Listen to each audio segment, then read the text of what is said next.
There isn't a clear breaking point. It appears average and nearly forgettable. If someone else were watching, they wouldn't consider it important.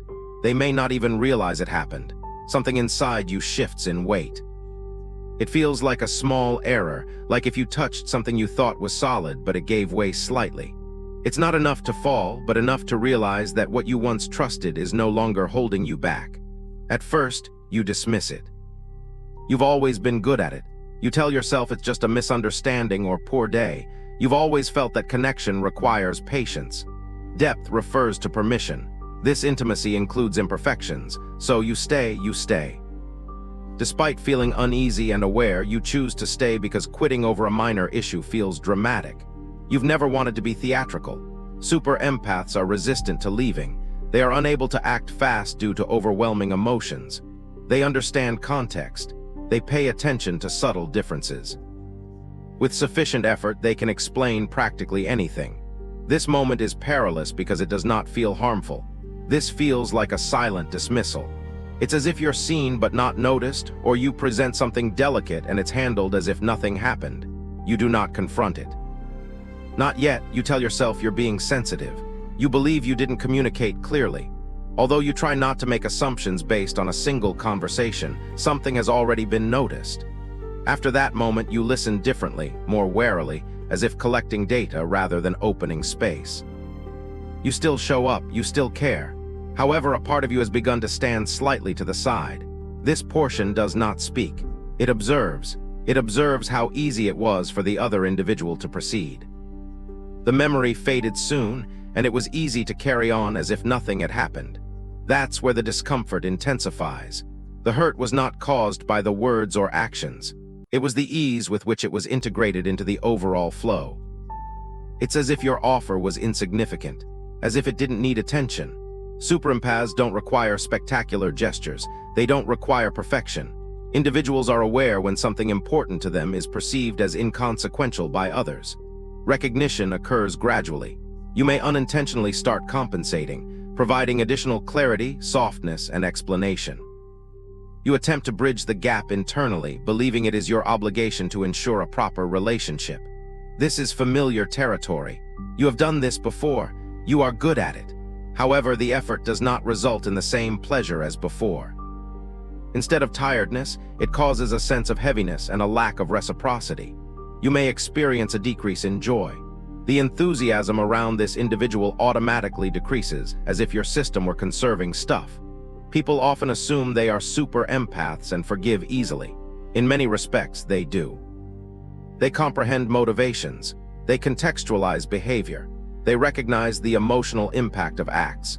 Empathy may ease even the most challenging situations. It might be confusing when forgiveness does not come easily. You may find yourself repeating the moment in your mind. Not compulsively, but interestingly, I tried to understand why it stuck while other things did not. You may worry if you are being unfair.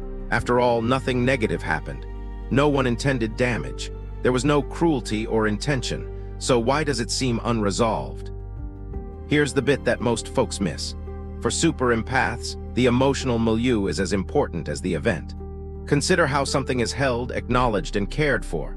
When something vulnerable is treated with neutrality or minimized without malice, it creates a gap that reasoning cannot bridge. You may notice an increase in your privacy following this. You reveal less about your inner world. You keep everything light. You select safer topics. You do not go as deep. From the outside, this appears to be retreat. From the inside, it feels like an adjustment. You have not shut down. You have recalibrated. You're not doing it to punish someone. You are doing it because you realize that depth is not being addressed with equal awareness. This does not lead to immediate distance. Super empaths do not pull away abruptly. They diminish slowly and almost imperceptibly. You still care. You maintain warmth, but there is a tiny line that you no longer pass without concern. Although you may not realize it, your body is aware of this line. The second layer of discomfort is guilt, which can lead to feelings of unforgiveness, harshness, and rigidity. You take pride in your ability to understand and see past faults. So why can't you let it go? The answer is yet to come. The connection no longer feels the same. Not broken, but transformed. Consider a song that is slightly out of tune.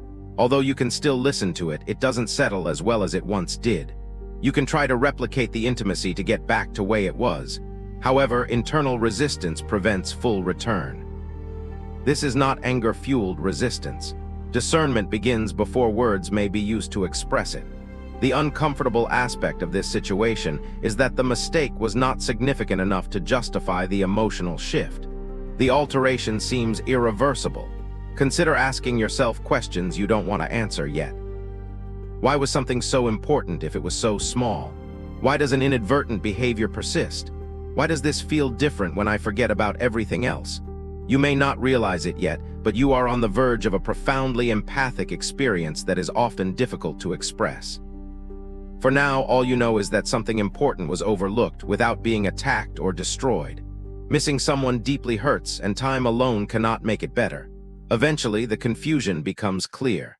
Clarity creates discomfort. It becomes clear that the event was not solely about the present time.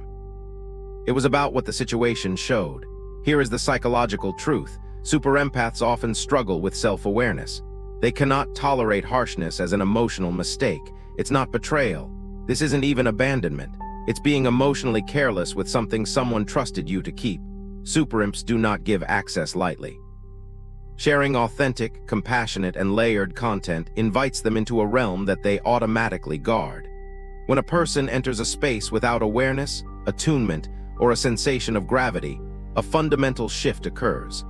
This shift is driven by a need for presence rather than perfection. The unforgivable mistake does not cause agony. Super empaths can operate through suffering. The unforgivable mistake is treating their inner world as disposable. This shifts the perception of forgiveness, which is disturbing. They can forgive harm when it is acknowledged. Caring individuals may forgive blunders.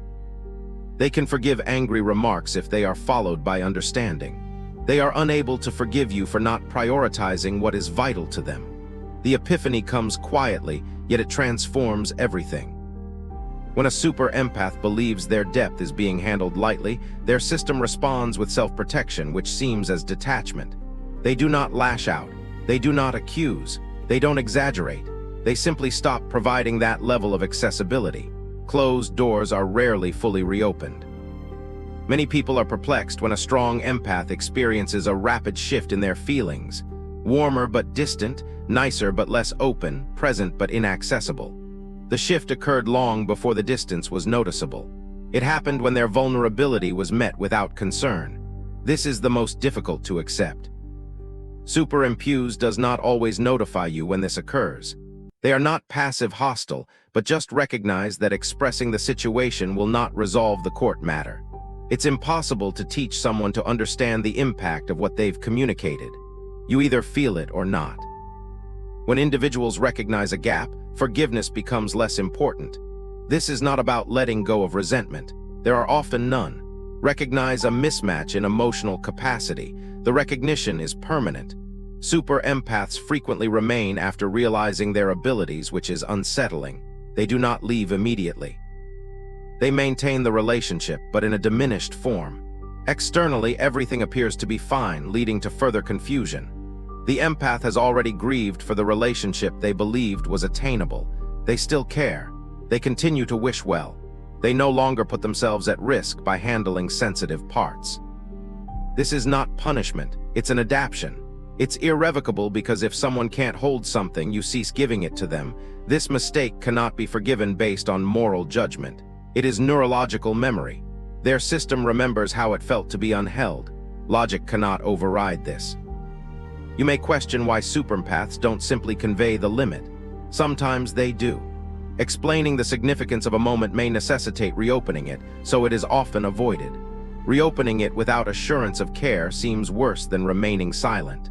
They chose respectful silence rather than icy silence. Silence from someone who understands that closeness without safety does not equal intimacy. The finish isn't neat. Super imps do not always get closure for their mistakes. They rarely address it explicitly. They simply accept that something important was lost. This loss has an impact on their future connections. Individuals become more selective, responsive, and aware of how others perceive their inner world. They are not bitter, but rather have learned the consequences of being careless with depth.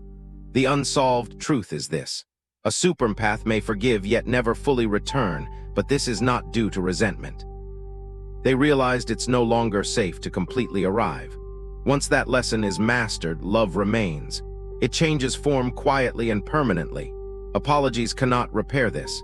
If this resonated with you, if you've ever felt that quiet shift inside, then you understand the cost of depth. Help others who feel this way find this channel. Please give this video a like and subscribe to The Inner Blade. Your support lets us explore these hidden landscapes together.